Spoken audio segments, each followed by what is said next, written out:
de confessar, quando o Sr. Presidente me contactou, disse que era difícil e era. Estou numa fase complicada da minha vida, do ponto de vista do trabalho e de várias coisas, mas ele depois disse, não, mas eu não estou só a convidar em nome da escola, é também em nome do 25 de Abril.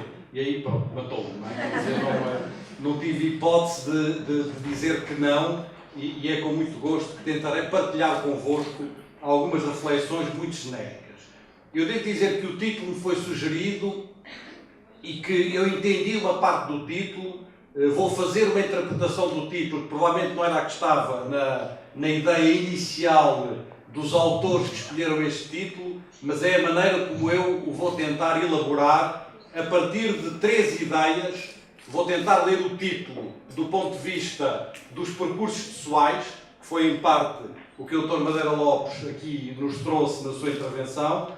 Vou tentar ler o título do ponto de vista institucional e vou tentar ler o título do ponto de vista do país. Vou tentar ler o título a 3 níveis, ao nível pessoal, ao nível institucional e ao nível do país, e deixar apontamentos muito genéricos, quase uma pincelada apenas, do ponto de vista do que poderia ser uma reflexão mais aprofundada sobre estes temas.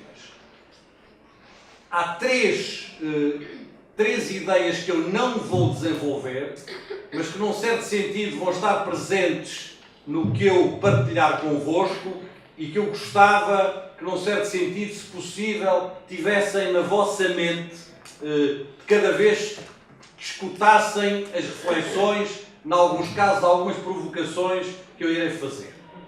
A primeira ideia é uma ideia que vem de um senador brasileiro, do Cristóvão Buarque, que escreveu recentemente um livro chamado A Universidade na Encruzilhada, em que ele define como tema deste livro o seguinte mote: as universidades, e quem diz as universidades diz a educação no seu geral, desde o básico ao universitário, as universidades, diz ele, vão mudar mais nos próximos 30 anos do que mudaram nos últimos 300.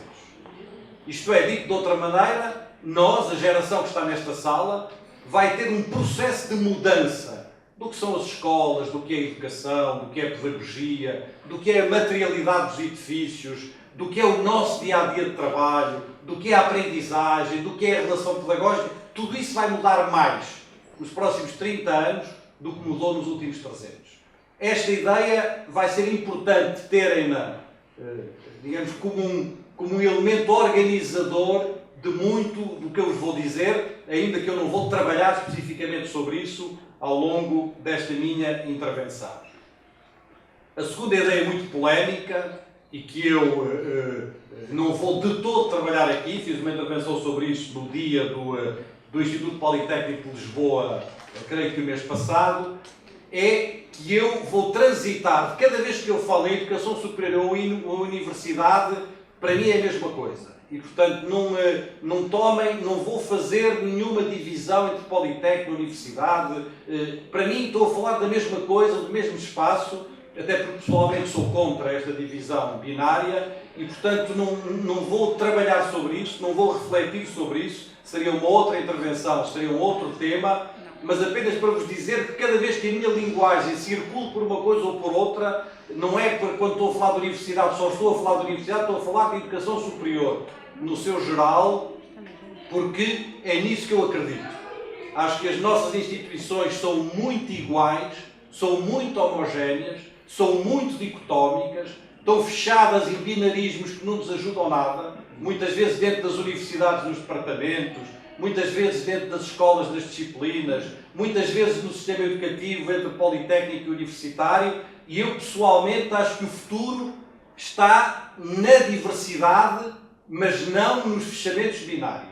Está em instituições que tenham a sua identidade, os seus projetos, a sua história, as suas culturas, que sejam necessariamente diferentes e diversas umas das outras, que sejam diversas também no seu interior, com uma diversidade de formações, mas não vejo nenhuma razão para casinhas entre o vermelho, o branco, o amarelo, o verde e por aí adiante.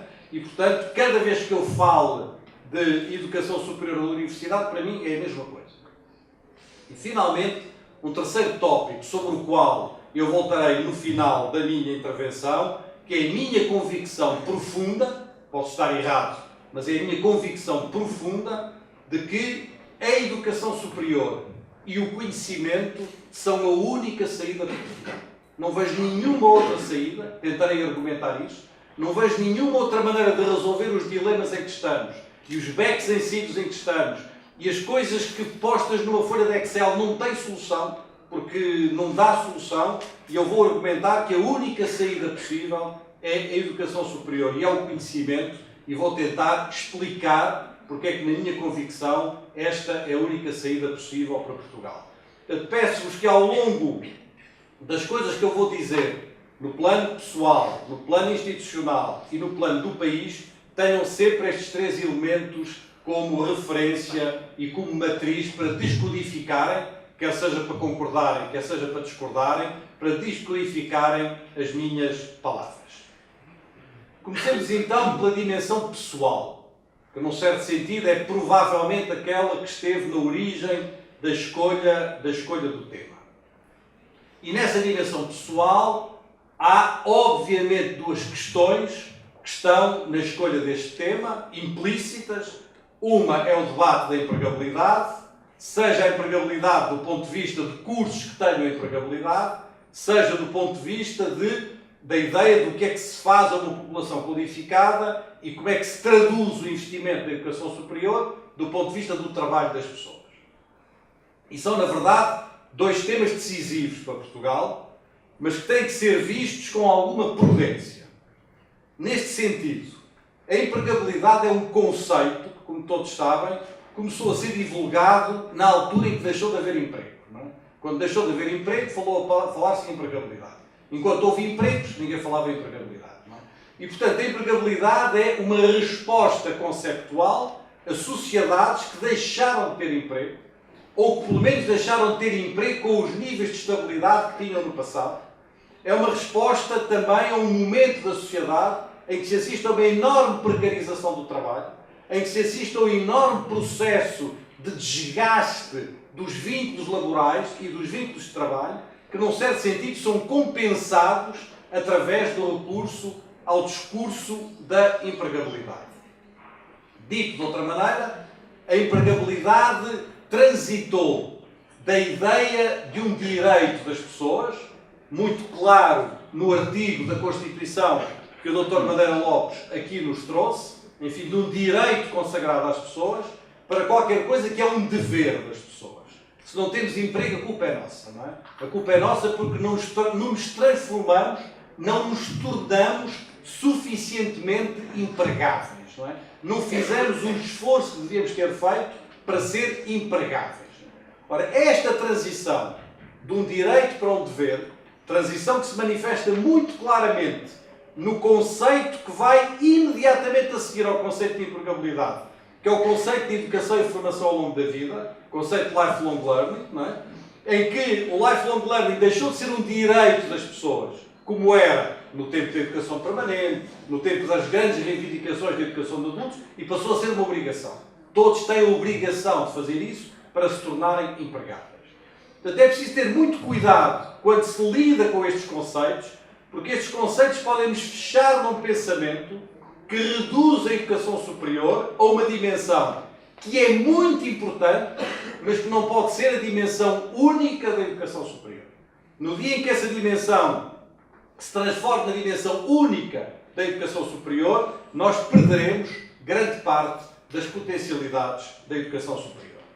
E é por isso que as instituições e as pessoas, quando procedem à escolha dos seus cursos, têm direito a uma ampla informação sobre as questões da empregabilidade.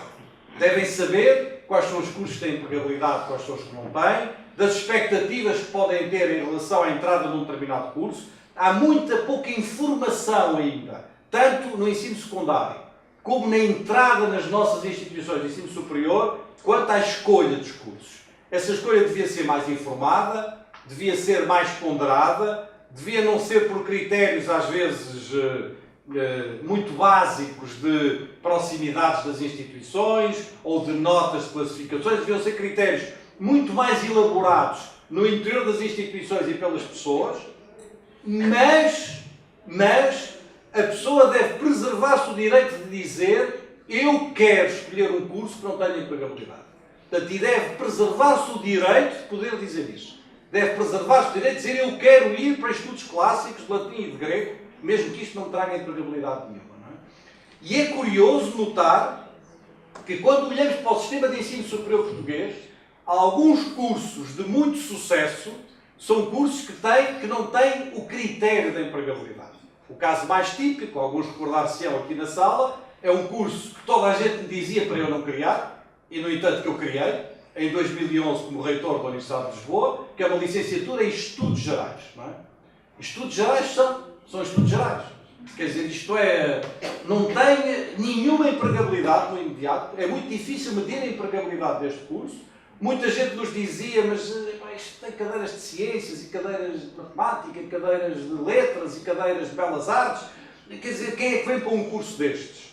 E, no entanto, é hoje um dos cursos mais pretendidos da Universidade de Lisboa, e é um discurso que corresponde melhor à ideia, muito difícil de traduzir para português, da liberal education, não é? De uma educação de base cultural e científica, humanística e científica, que junta as duas culturas, não é? E que não seja uma formação dividida do ponto de vista, seja das culturas, seja das especialidades, que não seja uma formação exclusivamente dedicada a criar aquilo que um colega nosso belga, há muitos anos atrás, chamava, em francês tem outro picante, eu vou dizer em francês, depois traduzo em português, mas é fácil de perceber, chamava-os SSS.